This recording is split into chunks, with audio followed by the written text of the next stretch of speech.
elle est née de l'envie de trouver un personnage qui ne soit pas lisse, qui ait un côté un peu négatif, un peu fort, un peu drôle et peut-être un peu dérangeant. Et donc je pensais à quel animal pouvait un peu contenir tous ces éléments-là.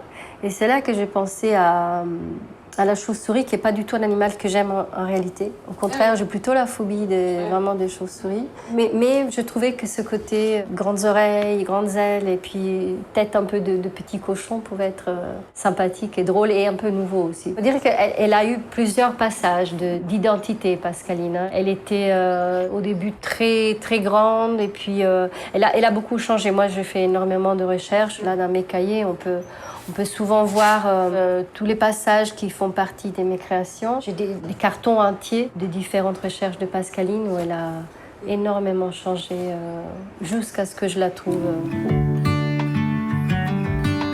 Le premier est vraiment né d'une histoire, c'est une histoire vécue. C'est vraiment ma fille Mimosa qui avait une détestation absolue, totale pour l'école et qui nous a fait vraiment passer les 2 premières années de maternelle dans une panique absolue, totale. J'étais tellement désespérée quand je l'entendais me dire « Venez avec moi, venez avec moi, venez avec moi », qu'à un moment, je me suis mise à réfléchir à ce qui aurait pu être effectivement une journée si je l'avais suivie à l'école. Pour le deuxième, donc c'est plus vraiment Mimosa, c'est plutôt moi.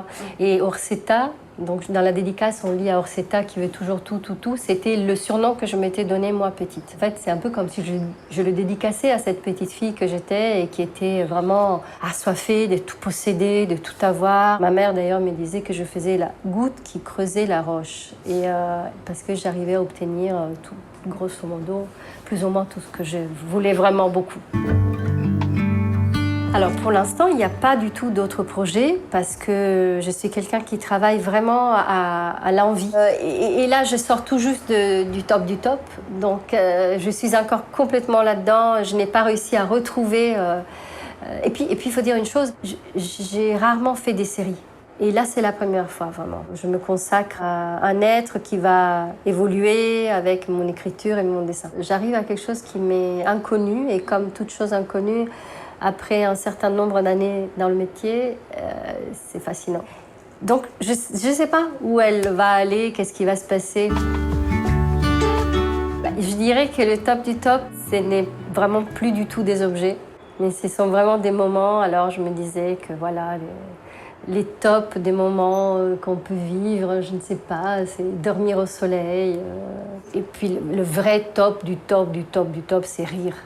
Rire à gorge déployée, qu'est-ce que c'est bon ça. Ça, c'est mon top du top, je dirais. C'est pas très original, mais je le fais trop peu.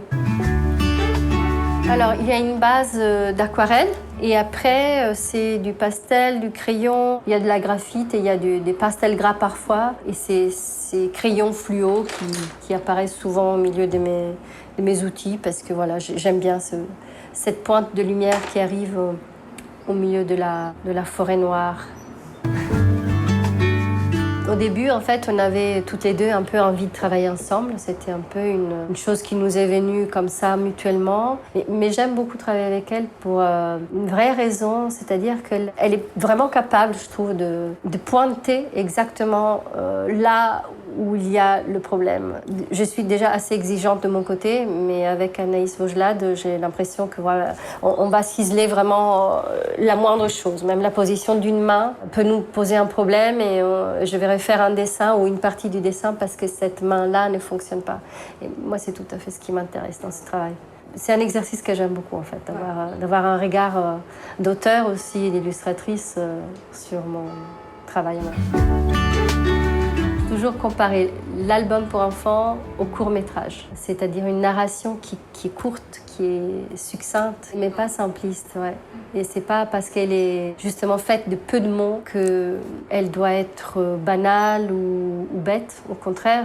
Moi, ce que j'aime en fait dans les livres pour enfants, c'est le côté un peu tiroir, c'est-à-dire que chacun ouvre dans le même texte et dans les mêmes images son tiroir à lui, avec le sens qu'il veut y voir. Et j'aime bien qu'il y ait ces niveaux-là différents, qu'on puisse à chaque âge y voir des choses personnelles. En fait.